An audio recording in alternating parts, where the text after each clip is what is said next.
నమస్తే, welcome to Bharati TV. నేను Bapayya. YSR Congress party అధినేత మాజీ ముఖ్యమంత్రి వైఎస్ జగన్మోహన్ రెడ్డి ఆ పార్టీ నేత వల్లభనేని వంశీమోహన్ కెరియర్ కి ఫుల్ స్టాప్ పెట్టబోతున్నారా? పొలిటికల్ కెరియర్ ని పూర్తిగా భూస్థాపితం చేయబోతున్నారా వంశీ పొలిటికల్ కెరియర్ ని అనంటే ఉమ్మడి కృష్ణా జిల్లా నుంచి అవును అనే వార్తలే వినిపిస్తున్నాయి. వైఎస్ జగన్మోహన్ రెడ్డి అత్యంత ఇష్టపడే వ్యక్తుల్లో కొడాలి నాని, వల్లభనేని వంశీమోహన్ కూడా ఉంటారు అన్న విషయం వైసీపీలోనే కాదు, రాజకీయాల పట్ల అవగాహన ఉన్న ప్రతి ఒక్కరికి తెలిసిన అంశమే. అలాంటిది మరి జగన్మోహన్ రెడ్డి వల్లభనేని వంశీ పొలిటికల్ కెరియర్ కి ఫుల్ స్టాప్ ఎలా పెడతారో, ఆయన పొలిటికల్ కెరియర్ ని భూస్థాపితం చేయడానికి ఎందుకు ట్రై చేస్తారు అని చెప్పి మీకు అనుమానం రావచ్చు. ఆ డీటెయిల్స్ అన్ని కూడా ఈ వీడియో ద్వారా నేను తెలియజేస్తాను. ఎక్కడా స్కిప్ చేయకుండా ఎండ్ వరకు చూడండి. సో ఇకపోతే ఉమ్మడి కృష్ణా జిల్లా అని చెప్పేసి ప్రస్తావన వచ్చింది కాబట్టి, పైగా ఈ వీడియోతో సంబంధం ఉంది కాబట్టి కొంచెం మనం ఉమ్మడి కృష్ణా జిల్లా గురించి కూడా మాట్లాడుకుందాం.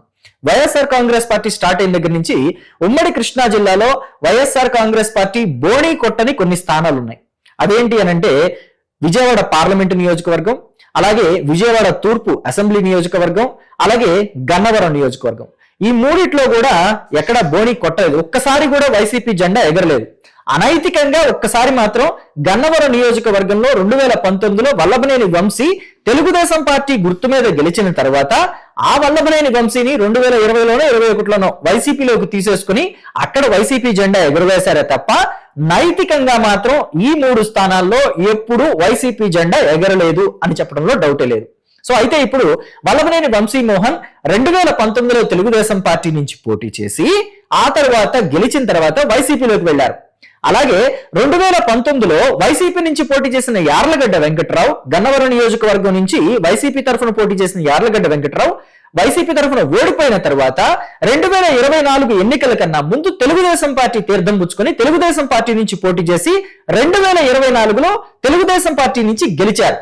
సో ఇది పరిస్థితి ఇప్పుడు గన్నవరం నియోజకవర్గంలో.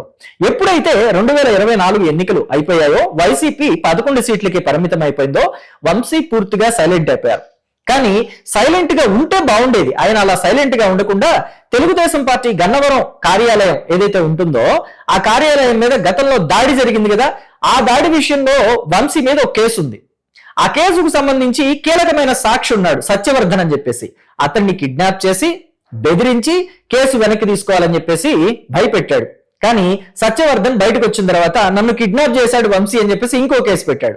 దెబ్బకు వంశీ లోపలికి వెళ్ళాడు. అప్పటి నుంచి ఇప్పటి వరకు కూడా వంశీ ఎప్పుడు బయటకు వచ్చి ప్రెస్ మీట్ పెట్టి తెలుగుదేశం పార్టీకి వ్యతిరేకంగా మాట్లాడటమో, లేకపోతే కూటమికి వ్యతిరేకంగా మాట్లాడటమో, లోకేష్ కి వ్యతిరేకంగా మాట్లాడటం ఒక్కసారి కూడా చేయలే.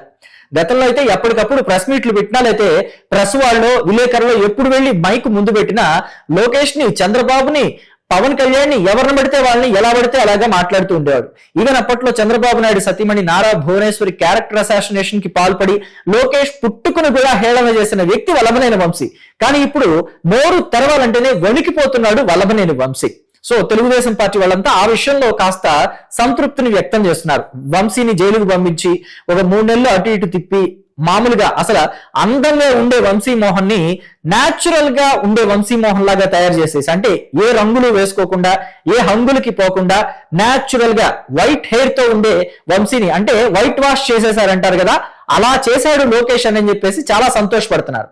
అయితే ఇప్పుడు జగన్మోహన్ రెడ్డి వంశీ కెరియర్ ని పూర్తిగా అంటే తెలుగుదేశం పార్టీ కాళ్ళ వరకు నరికేస్తే వల్లభనేని వంశీ కెరియర్ ని కాళ్ల వరకు నరికేస్తే నడవలేకుండా జగన్మోహన్ రెడ్డి పూర్తిగా మెడ వరకు నరకాలని చెప్పేసి చూస్తున్నారట. అదేంటి, జగన్మోహన్ రెడ్డి వంశీమోహన్ ని అలా చేస్తారని చెప్పేసి ఆశ్చర్యం కలగొచ్చు. కానీ అలా చేయాలని చెప్పేసి జగన్ ట్రై చేస్తున్నారు ఇండైరెక్ట్ గా అని చెప్తున్నారు. ఎందుకని అంటే జగన్మోహన్ రెడ్డి వల్లభనేని వంశీమోహన్ ని విజయవాడ పార్లమెంటు స్థానం నుంచి పోటీ చేయమని అంటున్నారట. ఇక్కడే అసలు చిక్కు మొదలైంది. ఎందుకని అంటే వైఎస్ఆర్ కాంగ్రెస్ పార్టీ నుంచి ఎవరైతే విజయవాడ పార్లమెంటు స్థానంలో పోటీ చేశారో వాళ్ళు పొలిటికల్ కెరియర్ నుంచే దూరంగా వెళ్ళిపోయారు. అసలు పాలిటిక్స్ నుంచే దూరంగా వెళ్ళిపోయారు. పాలిటిక్స్ కి పూర్తిగా స్వస్తి పలికారు. ఫస్ట్ 2014లో కోనేరు రాజేంద్ర ప్రసాద్ వైసీపీ తరఫున పోటీ చేశారు విజయవాడ ఎంపీగా. ఆయన తర్వాత రాజకీయాల నుంచి తప్పుకున్నారు. ఆ తర్వాత హార్ట్ అటాక్ తో చనిపోయారు కూడా. 2018లోనో 19లోనో సబ్జెక్టివ్ కరెక్షన్ ఆయన చనిపోయారు. ఆ తర్వాత 2019లో పీవీపీ వచ్చి పోటీ చేశారు, పొట్లూరి వరప్రసాద్, ఆయన నిర్మాత కూడా. ఆ తర్వాత కొన్నాళ్ళకి ఆయన కూడా వైసీపీ వ్యవహార శైలి నచ్చకో లేకపోతే ఆయనకి రాజకీయాలంటేనే యాస్టకొచ్చో మొత్తానికి ఆయన కూడా రాజకీయాల నుంచి తప్పుకున్నారు, వైసీపీ నుంచి కూడా దూరంగా జరిగారు. ఇక 2024 వచ్చేసరికి 2019లో ఎవరైతే విజయవాడ పార్లమెంటు నుంచి తెలుగుదేశం పార్టీ గుర్తు మీద గెలిచారో ఆయనే మళ్ళీ 2024లో వైఎస్ఆర్ కాంగ్రెస్ పార్టీకి వెళ్లి వైఎస్ఆర్ కాంగ్రెస్ పార్టీ తరఫున విజయవాడ పార్లమెంటు నుంచి పోటీ చేశారు. ఆయనే కేశినేని నాని. అసలు చంద్రబాబు మీద లోకేష్ మీద ఏ స్థాయిలో రెచ్చిపోయారో మనమంతా కూడా చూసాం 2024 ఎన్నికలకి ముందు. సో ఆయన్ని జగన్మోహన్ రెడ్డి ఆలింగనం చేసుకుని వైసీపీలోకి తీసుకుని వైసీపీ తరఫు నుంచి విజయవాడ ఎంపీ టికెట్ ఇచ్చి బరిలోకి దించారు. కేశినేని నాని తన తమ్ముడు కేశినేని చిన్ని చేతిలోనే 2024 ఎన్నికల్లో దారుణంగా ఓడిపోయాడు. కేశినేని చిన్ని తెలుగుదేశం పార్టీ నుంచి విజయవాడ ఎంపీగా పోటీ చేశారు. అన్ననే చిత్తుగా ఓడించారు కేశినేని చిన్ని. సో మొత్తం మీద కేశినేని నాని కూడా రాజకీయాలకి దూరంగా వెళ్ళిపోయారు. ఎక్కడ కూడా ఆయన రాజకీయంగా ఇక నేను మాట్లాడను, నా సేవా కార్యక్రమాలు ఏమైనా ఉంటే నేను చేసుకుంటాను, రాజకీయంగా అయితే ఇక నేను కంటెస్ట్ చేయను ఎప్పుడు కూడా అని చెప్పేసి తేల్చి చెప్పారు.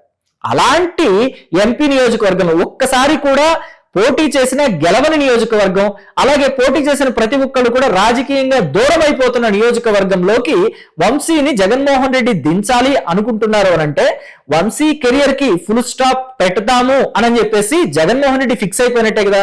సో అందుకనే టైటిల్లో కూడా నేను నా కెరియర్ కి ఫుల్ స్టాప్ పెట్టాలనుకుంటున్నావా అన్నా అని చెప్పేసి జగన్మోహన్ రెడ్డిని వల్లభనేని వంశీ అడుగుతున్నట్టుగా పెట్టాను. సో దీని మీద మీ అభిప్రాయాన్ని కమెంట్ బాక్స్ లో తెలియజేయండి. గతంలో కూడా జగన్మోహన్ రెడ్డి దేవినేని అవినాష్ ని ఎంపీగా పోటీ చేయమంటే వద్దు, నేను పోటీ చేయను, నేను విజయవాడ తూర్పు నుంచే పోటీ చేస్తానని చెప్పి దేవినేని అవినాష్ తెగేసి చెప్పి ఎంపీగా కంటెస్ట్ చేయను అని చెప్పేసి చెప్పారంటే ఇప్పుడు మరి వల్లభనేని వంశీమోహన్ ని తీసుకొచ్చి జగన్మోహన్ రెడ్డి అదే నియోజకవర్గంలో ఎంపీగా పోటీ చేయి విజయవాడ ఎంపీ నియోజకవర్గం నుంచి కంటెస్ట్ చేయాలి అని చెప్పేసి అంటున్నారంటే వంశీని బలి చేద్దాం అనుకుంటున్నారా లేదా అన్న విషయాన్ని మీ అభిప్రాయంగా కమెంట్ బాక్స్ లో తెలియచేయండి. Thank you.